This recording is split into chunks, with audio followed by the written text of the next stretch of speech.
show you what it takes to take care of type 4 hair and what a real wash regimen looks like.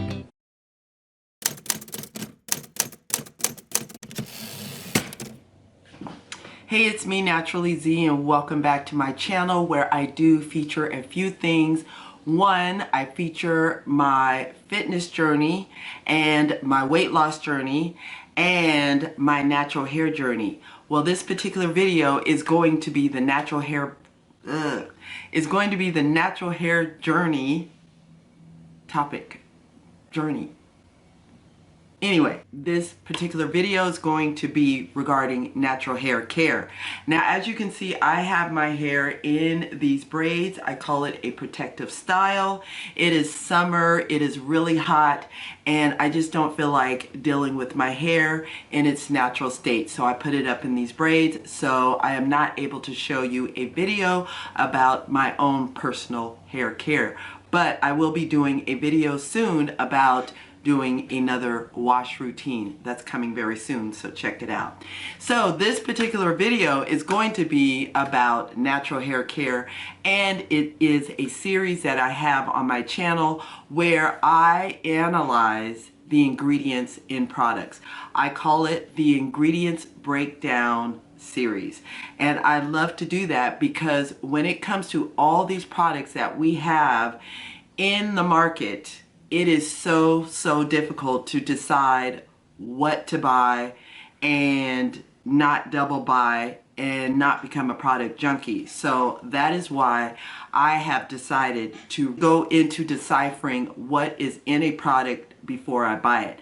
Now, some of these products that I am analyzing, I haven't even bought them because I have analyzed so many products so far and come to find out that a lot of these products are using the same ingredients or very similar ingredients, and there is a good reason why. Because when it comes to natural hair care or any hair care, it is pretty basic. If you keep your hair care routine and regimen to a simple process, then you will know that you do not need to have a lot of different products. So that is all I need to say there. But I'm coming at you today because I just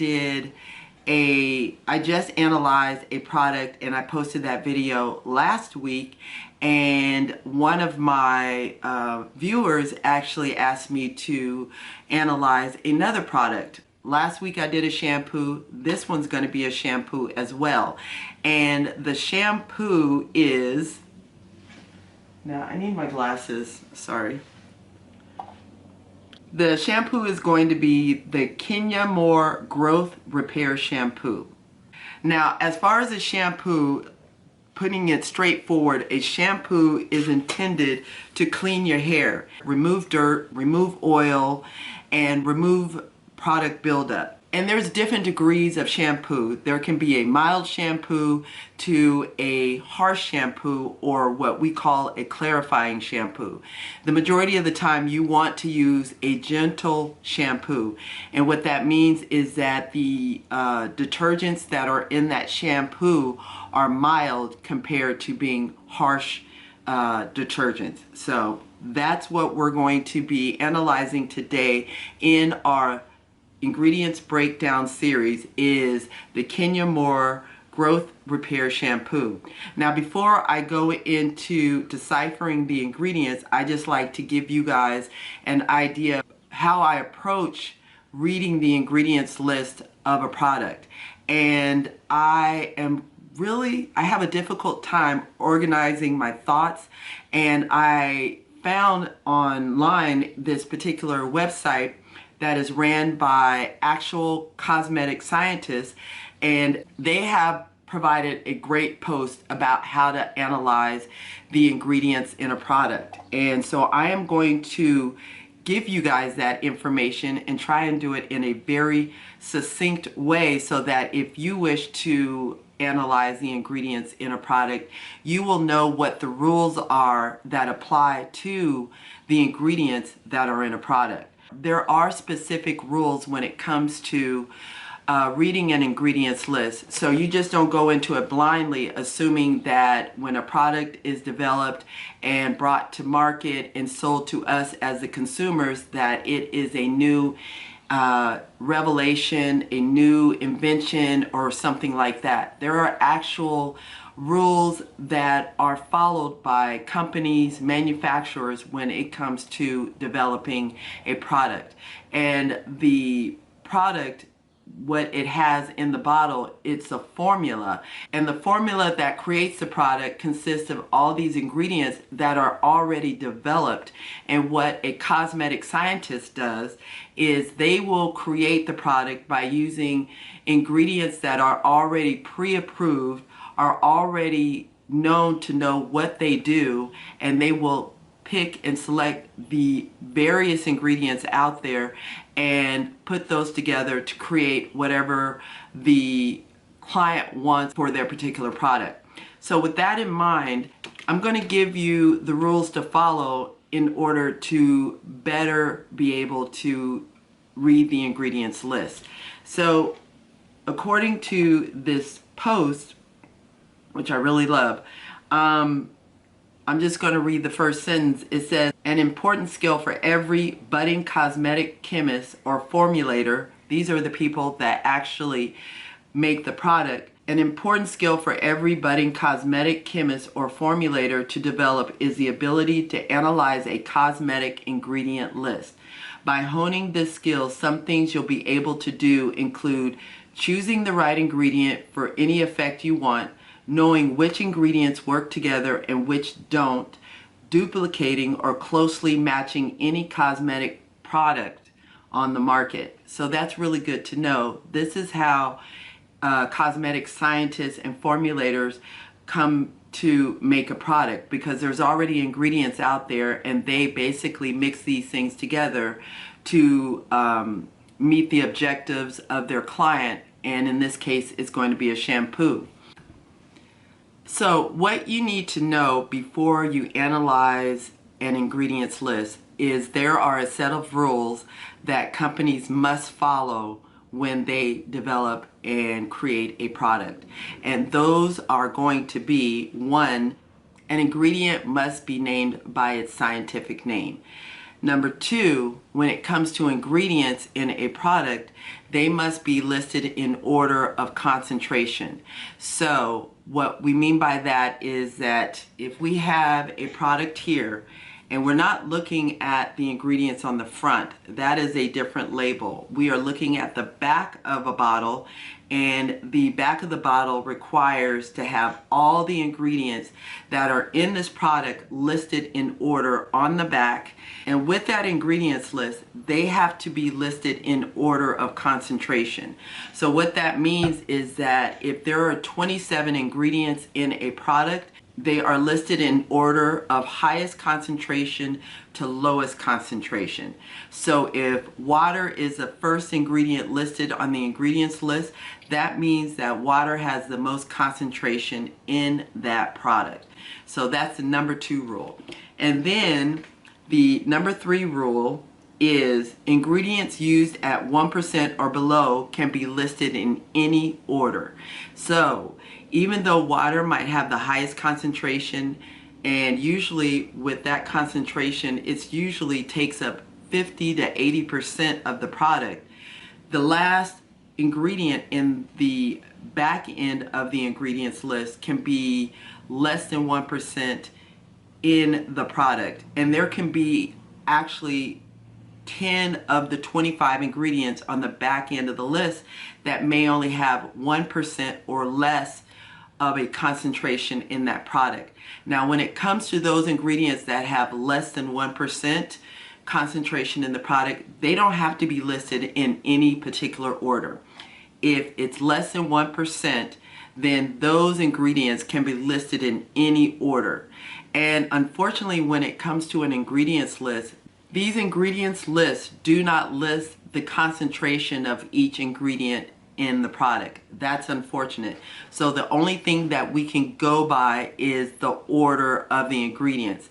So with that said, we're going to move further into what we need to know before we analyze an ingredient list, and we're going to do that once I turn this camera off and turn it back on because it's overheating again. Alright, so I'm coming at you with another camera, so let's see how far I can get with this. So I just told you what the preliminary rules to know before you analyze a ingredients list, but there's still a few more, and I'm going to tell you those. So when it comes to the ingredients in a product, there are three kinds of ingredients. There are three different categories, and you want to know that because this applies to any ingredients list that you analyze. And the three categories for ingredients is functional ingredients, and those are the ingredients that do the work of the product. And then the second set of ingredients in the product are the aesthetic modifier ingredients, and those ingredients actually support the functional ingredients. It helps the ingredients that do the work of the product make those functional ingredients come together to create a pleasant texture, not allowing the different ingredients like oil and water to sit on top of each other, but actually blend together to become a creamy texture. And then the third set of ingredients, which I think is the most important set of ingredients to a consumer, because these are the ingredients that attract a consumer to buy the product, and that is the claims ingredients. Now that is kind of an oxymoron to say that the claim ingredients is what gets a consumer to buy the product, but that is for a consumer that does not know how to read an ingredients list and relies on the claims that a company makes on the front of the label, and will just buy a product because it says certain words that that a consumer likes to hear. So the claim ingredients are the ones that are used to help marketers tell a story. So just because you make a good solid product and that is made by the cosmetic scientists and the formulators, there still needs to be a story that is created and actually placed on the front of the label, and that is done by the marketers. And what they do is try to use words that are attractive to a consumer, and that consumer will rely on those words in order to buy the product. Now, that is why we need to really look at the back label, at the ingredients list, to see what is actually in the product.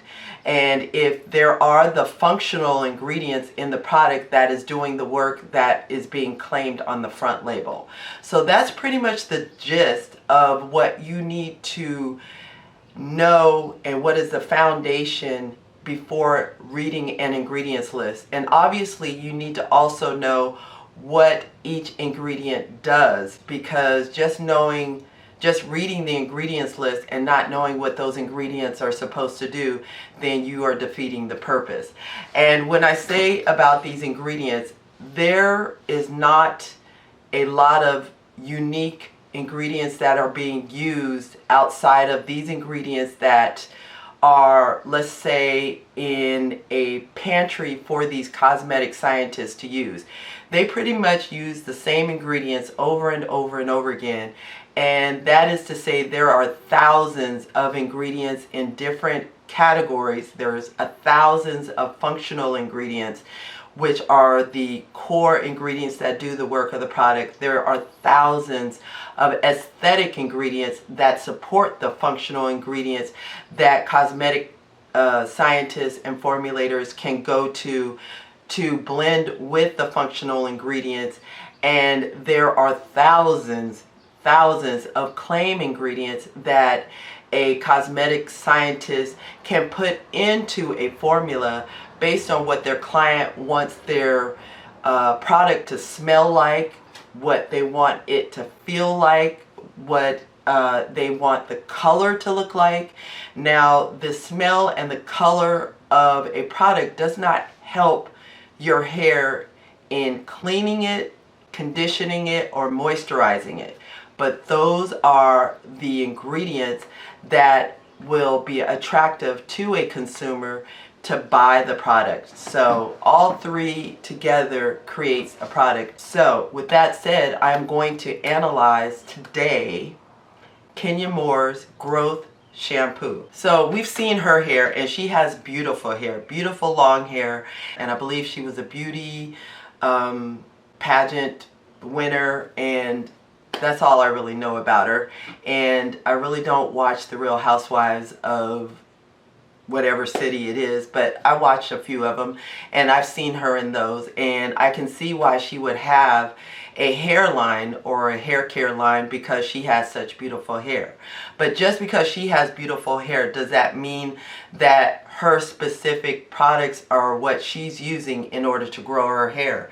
Maybe she just naturally has that type of hair, and that's what I tend to believe, that her hair has always been long and always been very easy to grow. So with that said, for her to start a hair care line this late in the game when she's always had this long hair, I mean, I question how different her hair care products are from an established, already known hair care line, with the rules that I've already explained to you about how to analyze an ingredients list. When it comes to the Kenya Moore shampoo, this actually has 18 ingredients in the formula. And what it says is, if you look at the front label of this product, that is the marketing label. And the marketing label makes these claims that it is a growth repair shampoo. There's really no meaning behind the word growth repair, because shampoo is meant only to clean your hair, and that is it. So don't look at the growth and repair. You know, your hair is going to grow if it's clean, you keep it moisturized, it will grow. So with the growth and repair, those are just adjectives that are there for attracting a customer. And then it says it's an exclusive growth formula, restores and repairs to help grow hair longer in one use. It doesn't make any sense, because again, it's just a shampoo. That's what you want it to do. A shampoo is just to clean your hair. That's it. And it says it's color safe, moisturizes natural styles, restores hair extensions, all hair types. No sulfates, no phosphates, no parabens. Well, almost every shampoo that a black person uses, it'll say the same thing, so that's not really a big deal. And then it says over 90% naturally derived, featuring argan, amla, and manoi oils. Now, that is also confusing, because having oils in your shampoo, it really does not make sense. It's a waste of an ingredient, because a shampoo, again, is meant to clean your hair. And with cleaning your hair, that means it's stripping it of oils, dirt, and product buildup. So adding an oil to your hair will only minimize the cleanliness of your hair. So that is a statement for marketing purposes. So that's what we're seeing on the front label, are these claims and these marketing statements, but we don't want to buy the product based on what are the claims on the front label. We want to turn this product around, look at the ingredients list, and see what the ingredients are, and then break them down into the categories that I just stated before: the functional ingredients, the aesthetic ingredients, and the claim ingredients. And that's what I'm going to do right now. There are 18 ingredients in this product, and we're going to look at the first 7 ingredients. This is another rule I forgot to say earlier. When it comes to the making of the products, within the first 7 ingredients, the functional ingredients as well as the aesthetic ingredients will be within the first 7 ingredients. We will see what is doing the work of the product, as well as the supporting ingredients, which are the aesthetic ingredients. Okay, so let's read it off.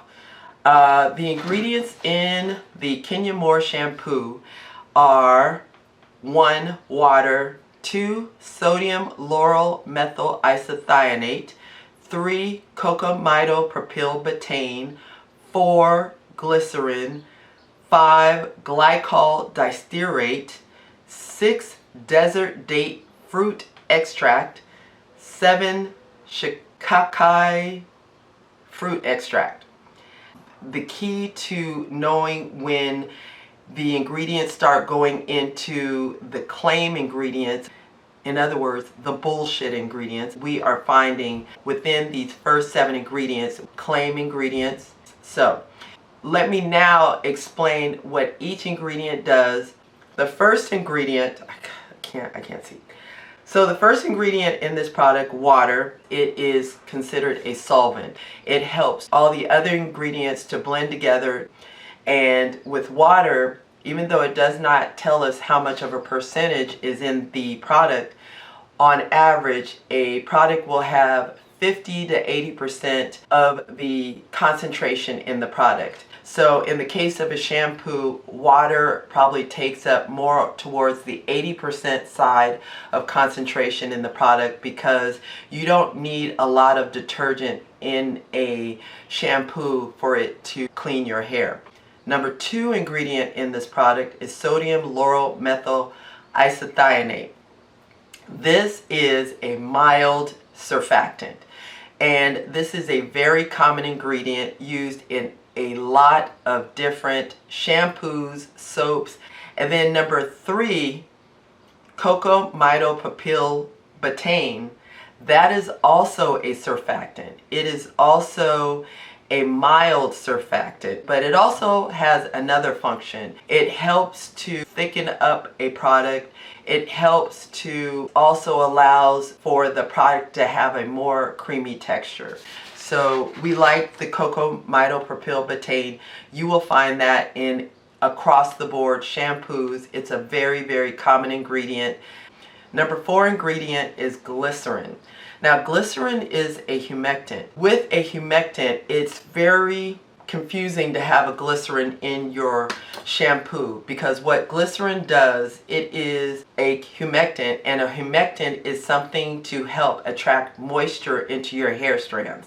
It's very good to have it in a conditioner, but to have it in a shampoo is kind of confusing in the sense that it's there for someone to look at and say it has a moisture attracting ingredient in the shampoo. But unfortunately, having glycerin in your shampoo, when you wash your hair and you rinse your hair of the shampoo, you're also going to be rinsing out the glycerin. So according to cosmetic scientists, it is a wasted ingredient in a shampoo, because it's simply going to wash away when you rinse your hair of the shampoo, because glycerin is a water soluble ingredient, meaning that once you put water on your hair, and especially a detergent like a surfactant on your hair, it will wash away.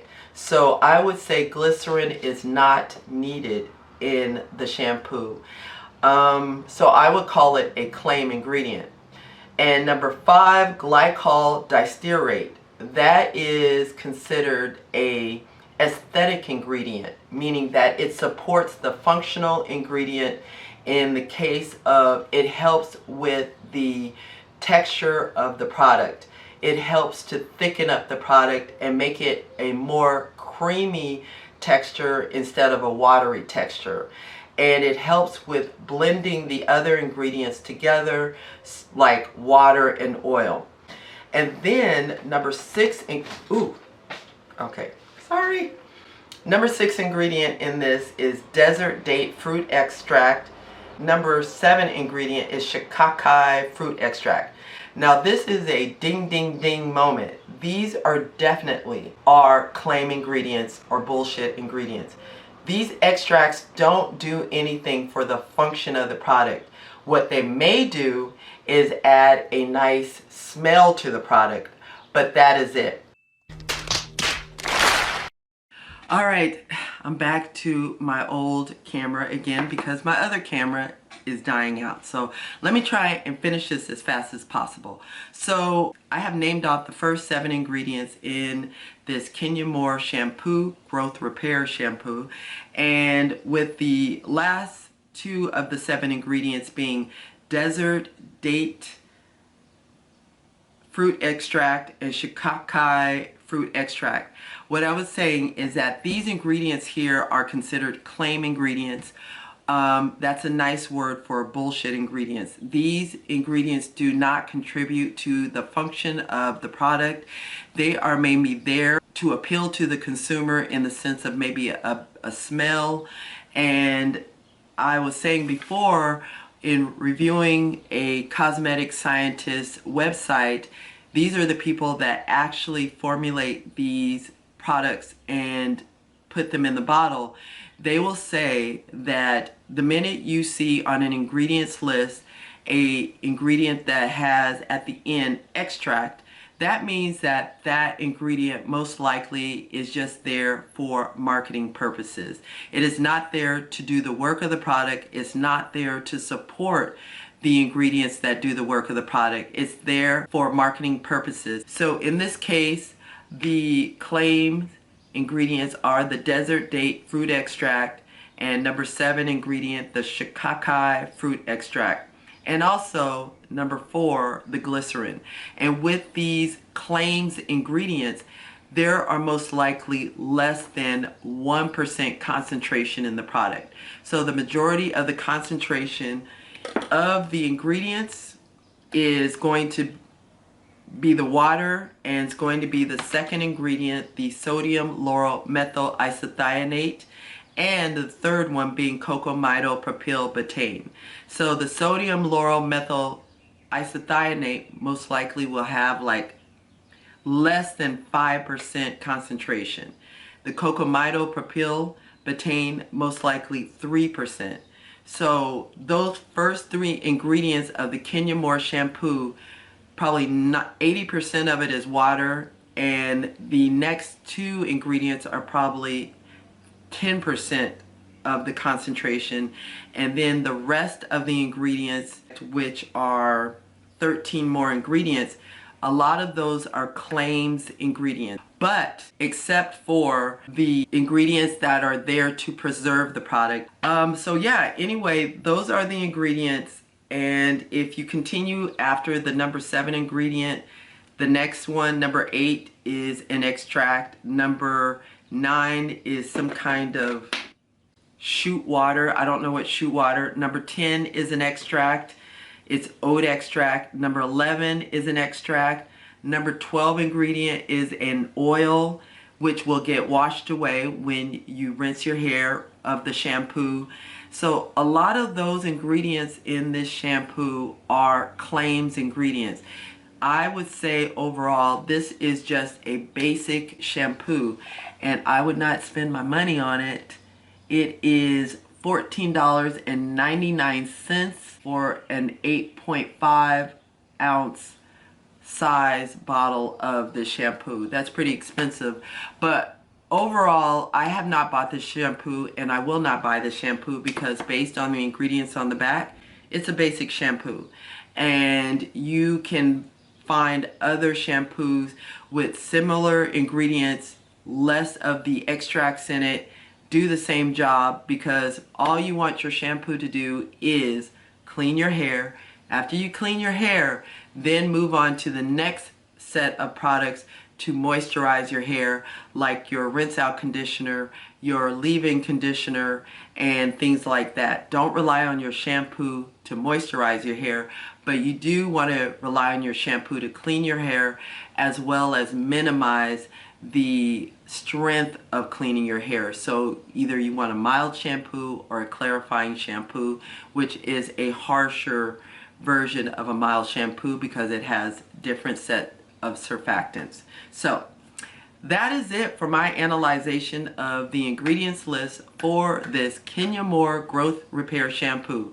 Again, I did not buy the product. I am simply reviewing it, analyzing it based on the ingredients list that I find online on the bottle, and in this case I would not spend $15 for a shampoo that is a basic shampoo when you can find another shampoo that does not have a celebrity's name on it for a lot less. So save your money, buy that non-celebrity shampoo, and just wash your hair and clean it and move on with the next step of your wash regimen.